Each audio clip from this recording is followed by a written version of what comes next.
അങ്ങനെ കാത്തിരുന്ന് ഇന്നാണ് കേട്ടോ ചേച്ചിയുടെ കല്യാണം. ചേച്ചി മാത്രം ഒരുങ്ങിയാൽ പോരല്ലോ, എനിക്കും അനിയത്തിക്കും കൂടി ഒരുങ്ങുണ്ട്. അതുകൊണ്ട് നമ്മൾ മേക്കപ്പിന് വിളിച്ചിട്ടുണ്ടായിരുന്നത് എൻ്റെ സ്വന്തം നാത്തൂനെയാണ് കേട്ടോ.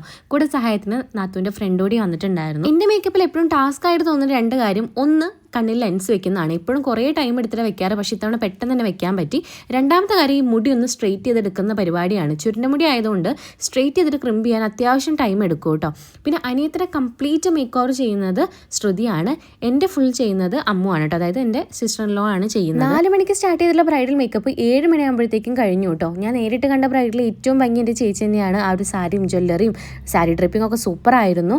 മേക്കപ്പും കൊള്ളായിരുന്നു. പക്ഷേ എന്താ പ്രശ്നം പറ്റിയെന്ന് കഴിഞ്ഞാൽ, നമ്മൾ ഓൾറെഡി ബുക്ക് ചെയ്ത ആൾക്കാരെല്ലാം ഇങ്ങോട്ട് വന്ന് മേക്കപ്പ് ചെയ്യാൻ വന്നിട്ടുണ്ടായിരുന്നത്. വന്ന ആൾക്കാരുടെ പേരോ ഡീറ്റെയിൽസ് ഒന്നും നമുക്ക് അറിയണ്ടായിരുന്നില്ല.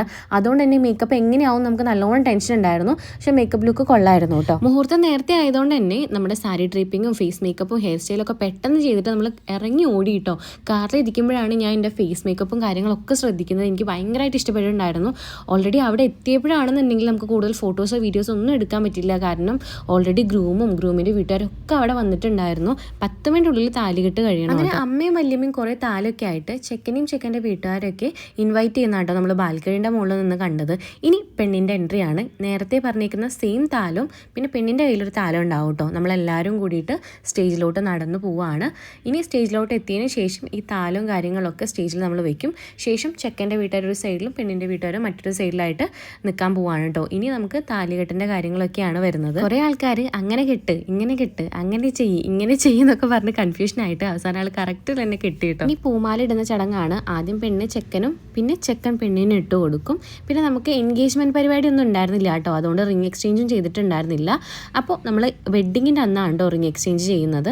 പിന്നെ കല്യാണത്തിൻ്റെ അന്ന് ചെക്കന് നമ്മൾ പെണ്ണ് മാലിട്ട് കൊടുക്കുന്ന പരിപാടിയുണ്ട്. അതും കൂടി കഴിഞ്ഞു കേട്ടോ.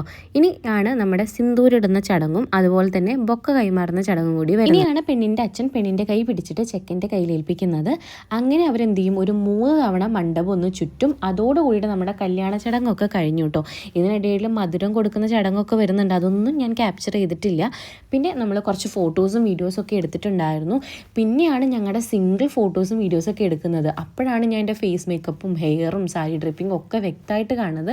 എനിക്ക് നല്ലോണം ഇഷ്ടപ്പെട്ടിട്ടുണ്ടായിരുന്നു. അതുപോലെ തന്നെ അനിയത്തിയുടെ മേക്കപ്പും സൂപ്പറായിരുന്നു. അപ്പോൾ അവരുടെ ഡീറ്റെയിൽസ് വേണമെന്നുണ്ടെങ്കിൽ ഞാൻ ID താഴെ മെൻഷൻ ചെയ്യാം. നല്ല മിനിമലായിട്ട് നല്ല മേക്കപ്പും ചെയ്യും, ബഡ്ജറ്റ് ഫ്രണ്ട്ലി ആയിരിക്കും കേട്ടോ. ഇതിനിടയിൽ എപ്പോഴോ സമയം കിട്ടിയപ്പോൾ അവസാനത്തെ ട്രിപ്പിൽ നമ്മൾ ചോറ് കഴിക്കാനിരുന്നു കേട്ടോ.